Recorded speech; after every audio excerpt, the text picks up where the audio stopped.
as informações agora. Vamos falar dessa briga aí envolvendo Nova Iguaçu, Vasco de um lado, Flamengo e Fluminense do outro. Até ontem estava definido que o jogo Nova Iguaçu e Vasco, domingo, 4 horas da tarde, seria disputado no Raulino de Oliveira, porque o consórcio Maracanã, que é administrado pela dupla Fla-Flu, não havia dado a resposta ao Nova Iguaçu que gostaria de jogar no Maracanã. De ontem para hoje, muita coisa mudou, muita coisa aconteceu nos bastidores. O governador Cláudio Castro veio publicamente dizer que o Maracanã está disponível, que todos podem jogar lá. E aí, o que aconteceu? Após esse vídeo do governador, o Nova Iguaçu e o Vasco se reuniram e conversaram e fizeram uma nova solicitação. Briga para lá, briga para cá, manda documento para lá, documento para cá, a Ferg se reúne com Vasco e Nova Iguaçu, entra em contato com o Flamengo. No fim das contas, isso eu estou fazendo um resumão para vocês, porque quem quiser saber passo a passo, todos os passos estão todos lá na minha rede social, Twitter, @VNCasagrande, Instagram, @VNCasagrande. Lá a gente contou tudo também no SBT Sport Rio, apuração com meu parceiro Pedrosa. Então assim, galera, eu estou resumindo para vocês. No fim das contas, o Flamengo e o Fluminense foram, entre aspas, obrigados a ceder para o Nova Iguaçu para mandar o jogo contra o Vasco no domingo lá no Maracanã. O Flamengo entende que o Vasco está fazendo, como visitante, está fazendo um esforço absurdo, não é pensando no bem do Nova Iguaçu, não é pensando no bem do futebol carioca, nem no produto do futebol carioca. É pensando exclusivamente nele, porque de fato jogar no Maracanã para o Vasco vai ser melhor. No primeiro jogo deu mais de 60 mil pessoas e, obviamente, 60 mil vascaínos. A verdade é essa. No jogo da volta, eu não tenho dúvidas que será a mesma situação. Então o Flamengo estava entendendo que fosse como se fosse uma inversão do mando de campo. Mas, gente, assim, o Nova Iguaçu como mandante, se ele quiser jogar no Maracanã, vida que segue. Se o Nova Iguaçu acha que é melhor para ele, por conta da renda, vida que segue. Deixa eles se entenderem lá. E dito e feito, isso vai acontecer, jogo domingo, 4 horas da tarde, embora o Flamengo não tenha gostado, e eu acho, isso é até opinião, não é informação, eu acho que futuramente a relação Flamengo e Nova Iguaçu pode ficar abalada.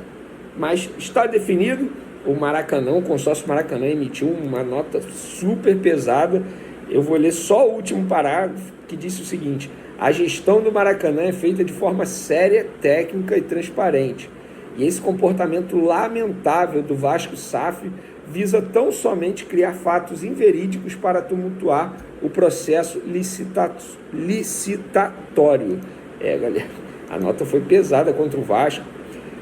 Isso aí é briga, e isso só reforça a minha opinião que o Flamengo tem que buscar um estádio próprio e largar o Maracanã para o governo, e eu não tenho dúvidas que o Flamengo, largando o Maracanã, vai se tornar um elefante branco, que é o Flamengo que sustenta o Maracanã. Não é o Fluminense, mesmo sendo um dos gestores, não será o Vasco, porque o Vasco em muitos jogos vai atuar em São Januário, não será o Santos que pode jogar ali, pelo menos essa é a minha opinião. Vamos lá, galera, dando continuidade aqui, falando sobre Pulgar e Ayrton Lucas. Eles voltaram a treinar com os demais jogadores nessa quinta-feira, como a gente havia dito no vídeo de ontem. Quarta-feira eles não treinaram, mas o planejamento era eles voltarem a treinar com o elenco nessa quinta, aí treinam na sexta e serão relacionados para o Fla-Flu de sábado, 9 horas da noite, jogo da volta do campeonato, da semifinal do Campeonato Carioca. Gente, nos bastidores, o que tem me relatado, que as pessoas têm me relatado é o seguinte: o Tite e a comissão técnica têm feito um trabalho absurdo de não deixar o clima de já ganhou tomar conta. Pelo contrário, assim, um clima super sério lá no Ninho do Urubu, os jogadores treinando como se, assim, as pessoas focando como se nada tivesse acontecido, como se não tivesse tido uma vitória por 2-0. Pelo contrário, na cabeça deles, a comissão técnica está trabalhando na cabeça deles para se tornar um 0-0 ali, para eles entrarem em campo extremamente focados. E de fato o Fluminense é um time que tem que tomar cuidado. Embora, eu vou ser bem sincero, o Fluminense não está jogando nada, e assim, não há nada que justifique eu pensar que o Fluminense vai fazer 3 gols no Flamengo e o Flamengo não vai tomar nenhum. Eu falo, para mim o Flamengo já passou, mas eu posso falar isso. Obviamente o Tite ele tem que trabalhar nos bastidores para evitar o clima de já ganhou entre os atletas do seu elenco. Mas eu não vejo como o Fluminense virar esse placar, reverter esse placar. Posso virar meme aí futuramente? Ah, Vene, mas gente, é verdade. Ah, ano passado o Fluminense virou, mas o ano passado era um outro cenário. Primeiro, o Fluminense estava jogando melhor. No jogo de ida que o Flamengo venceu por 2-0, o Fluminense jogou bem, mas não conseguiu converter as oportunidades. O Flamengo jogou bem, mas vivia um péssimo momento com o Vitor Pereira. Esse ano é totalmente diferente. O momento do Flamengo é maravilhoso. O Tite ajustou o time, não só o setor defensivo, há um equilíbrio ali. O Fluminense está mal. Então, assim, é tudo ao contrário. Mas, se o torcedor tricolor ainda acredita, que compareça ao Maracanã. Falando de mercado da bola aqui, galera, 2 nomes surgiram aí como possíveis alvos do Flamengo na próxima janela de transferência.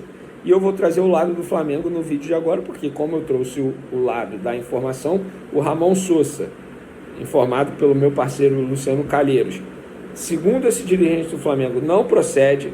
Claro que é um nome muito bem avaliado, porque é um baita jogador e vários clubes da Europa estão de olho nesse jogador do Talheres e ele também frequenta a seleção paraguaia. Mas o Flamengo não pensa em fazer uma proposta para comprá-lo. Não tem nada avançado, nada disso. Falou, Vene, na boa, não tem como nesse momento. É a mesma situação do Antony, jogador do Manchester United. O Flamengo também não pensa na contratação desse atleta, até por conta do que aconteceu extracampo. Enfim, ele é acusado de agressão por uma namorada ou ex-namorada, eu não sei como é que está a situação, vou ser bem sincero, mas esse assunto também pesa na decisão do Flamengo não querer a contratação desse atleta nesse momento. É um jogador tecnicamente falando, muito bem avaliado, mas o Flamengo também não pensa em fazer uma proposta por ele, não tem nada disso. Então eu estou trazendo o lado do Flamengo, já que anteriormente eu trouxe o lado aí da informação. Então, no lado do Flamengo, eles negam qualquer interesse nesses 2 jogadores, pelo menos por hora. Então, de fato, são 2 ótimos jogadores. Galera, só para não passar batido, quem quiser uma casa de aposta, KTO, lá você encontra as melhores odds, os melhores mercados, tudo que você precisa para fazer sua fezinha, sua aposta. Também não deixe de se inscrever no canal, ativa a notificação, compartilhe o vídeo com os amigos, com as amigas, ajude o canal Vini Casagrande a crescer cada vez mais. Do terreno do gasômetro, né, que é o local que o Flamengo pretende construir o seu estádio. O Flamengo se reuniu nos últimos dias com o presidente da Caixa Econômica Federal, né, e muita gente confunde. A Caixa é dona do terreno? O que a Caixa é? O Flamengo vai poder pegar emprestado. Tem muita confusão sobre o terreno, né? O terreno é privado, o terreno é público. Então, enfim, o Mauro, né, se informou muito sobre o assunto.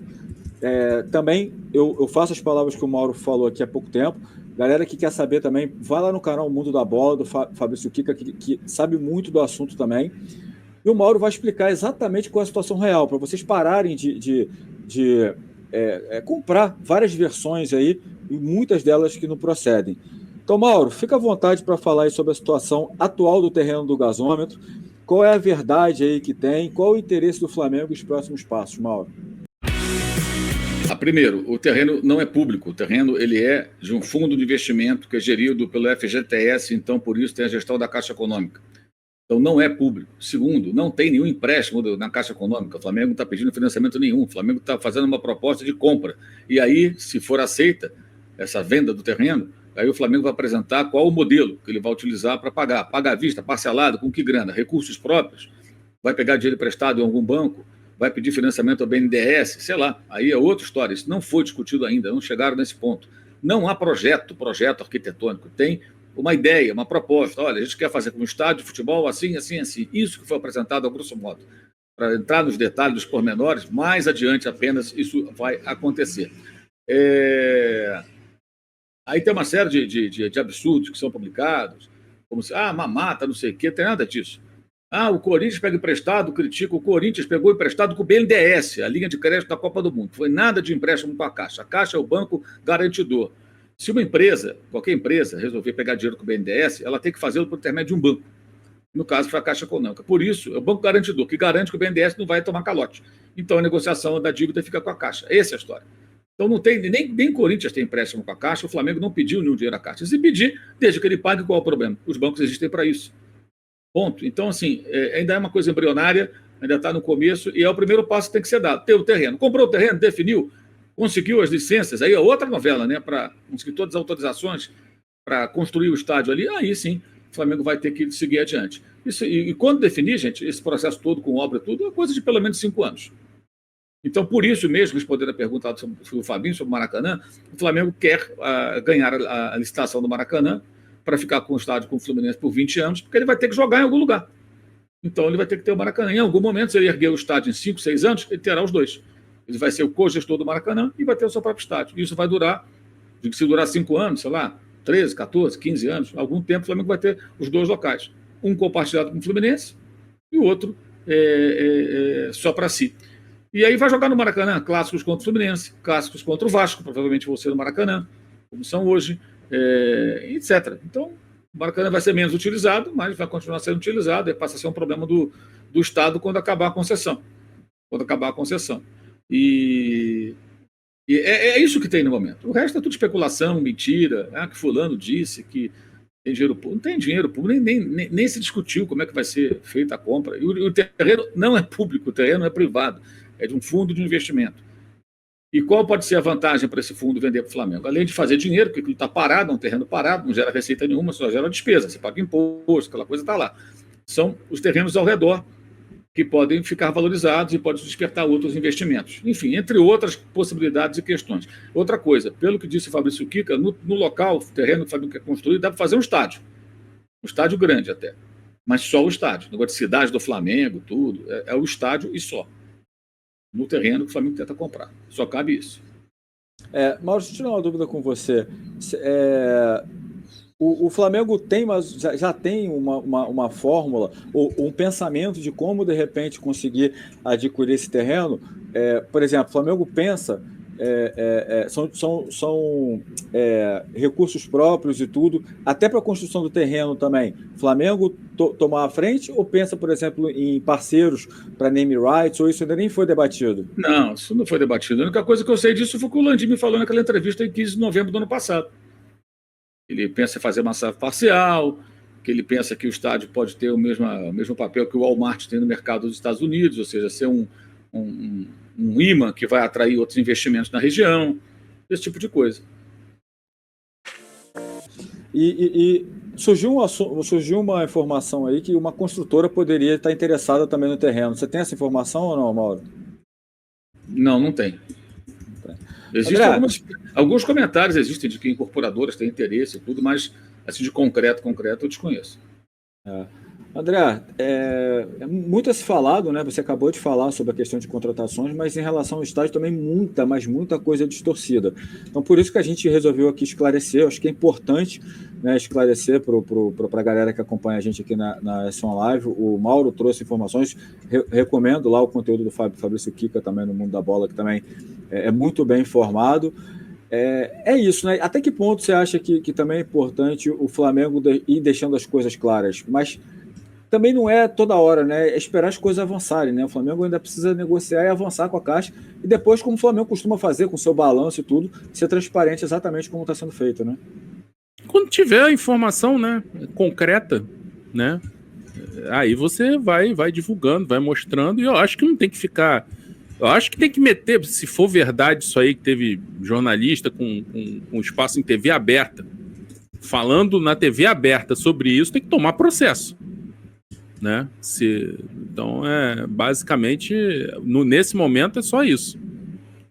O resto como o Mauro falou, é passo a passo. O importante é dar o primeiro passo, é sair, ainda que tenha que fazer para se garantir, participar da concessão do Maracanã e ficar com o Maracanã e estádio durante um tempo, mas tudo bem, que fique, que administre isso, que isso seja feito com responsabilidade, né, financeira e em todos os sentidos, E aí, a partir do momento que puder se livrar do Maracanã, se puder botar uma cláusula lá que a liberação possa sair, mesmo que seja com pagamento de uma multa, se for algo acessível dentro do orçamento do Flamengo, paga e larga aquilo lá para o governo do estado.